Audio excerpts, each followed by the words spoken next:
kaluluoy kayo, gihimutan nilang taga. Nakaluko na kinimatawahanan eh. Dila natin at dili na natin naroon. Binuang na kay klaro. Kung makahinumdum mo, ako membro ko sa BICAM. Tungod kay Vice Chairman ko sa Senate Committee on Finance.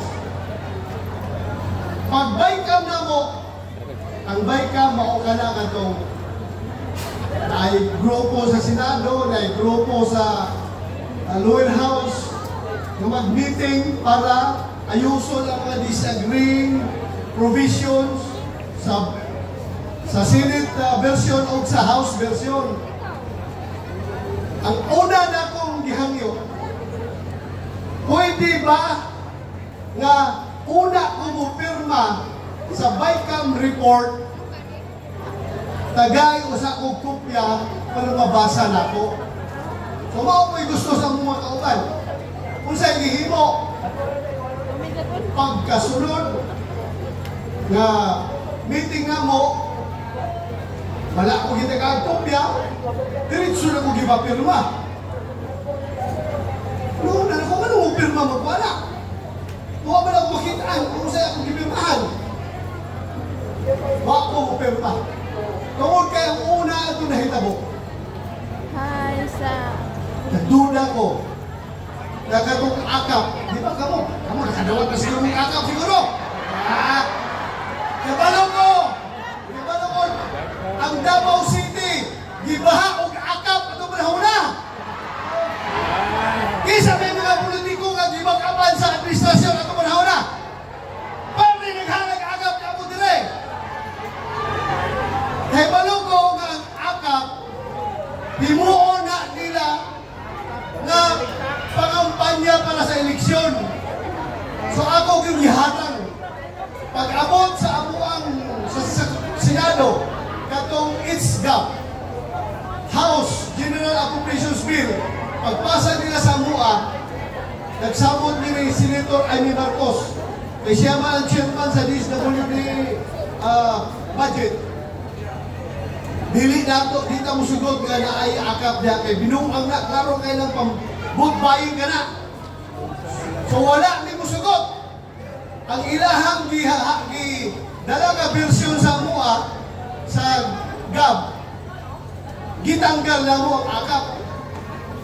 Pagpasa dito sa Senate version sa BICAM, dito na, gibalik nila ang akap na 62 billion.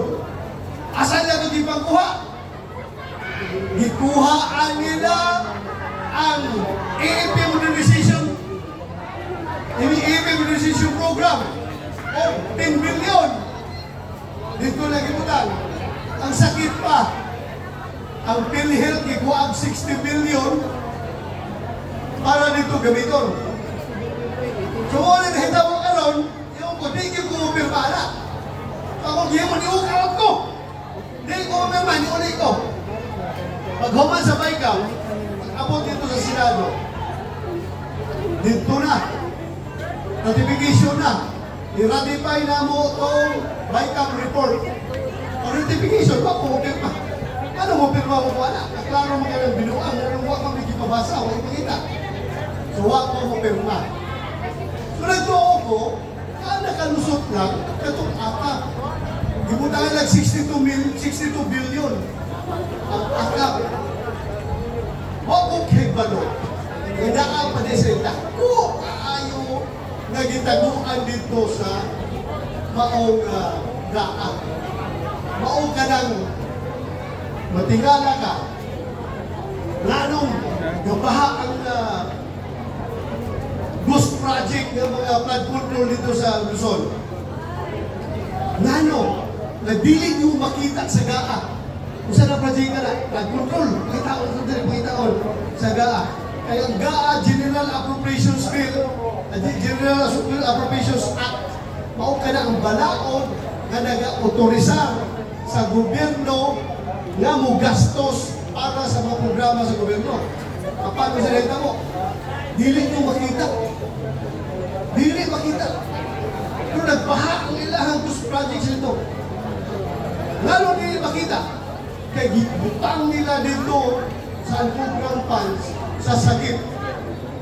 Sagip, dahil gitawag yung sagip. Murag strengthening assistance for government infrastructure and social program.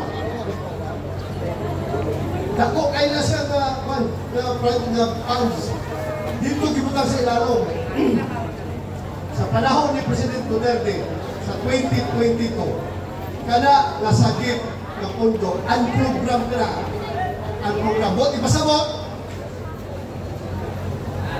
Murag last priority siya nga implementar tungod kay depende na na kung doon na tayo magputang na kwarta gikan sa foreign sources or natay sobra, natay surplus sa atong income, sa atong taxes yung makuha, saka pa na sila implementar. Muna ginawa ang program. Ang program ka ito nakabutang sa GAA na maong din na i-implementar. So, in short, dito nila gitaguan atong sagip program. Sa panahon ni President Duterte 2021, ang nakabutang ang ana nito 157 billion. Pagka 2022, nahimong 253 billion tungod kay mulay COVID intervention program. Sa COVID, nila Asia, 157. Apan, pag-abot sa 2023, kung diin, dili na si President Duterte ang presidente.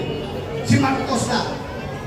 235 kung sa COVID, abot sa 2023, wala na yung COVID, nahimong 800 billion.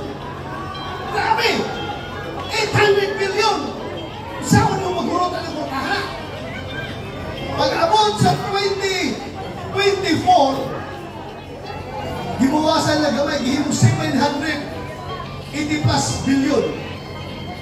So, hindi ka alam, asa gamiton ka ng kwarta. Dito dahil nila ginakuha, ginakaw-kaw, kanang gigamit para sa flood control program. Nagtanan flood control program, mga tagal, DPWH, hawag kayo. Totoo.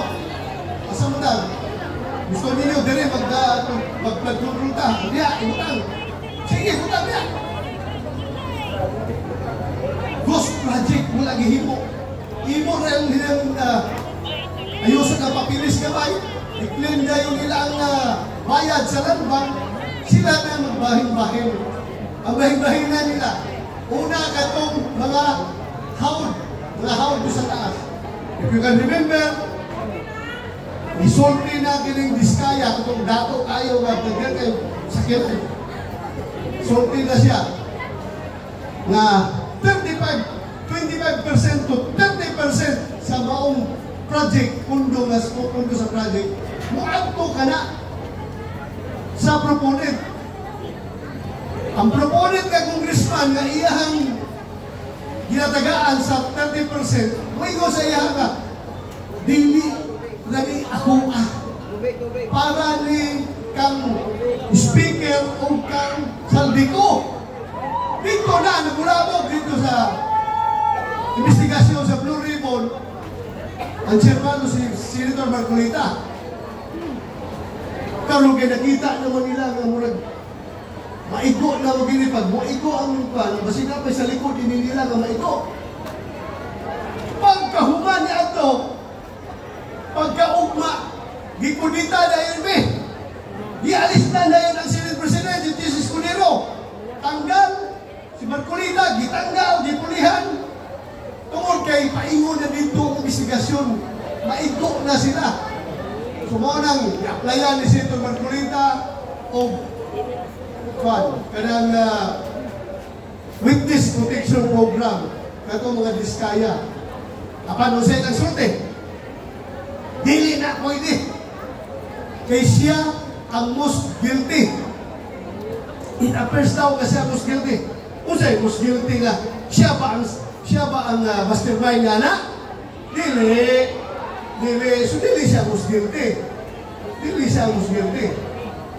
Wingon magyod nga, kung hindi siya himuon nga state witness, kung ibalik niya itong mga kwarta nga iya nakawat, pwede ba na?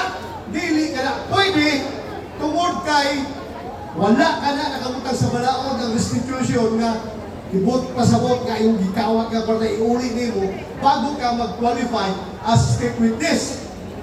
So naghangay gihimo ng rason para dili maprotektahan katong mga whistleblower.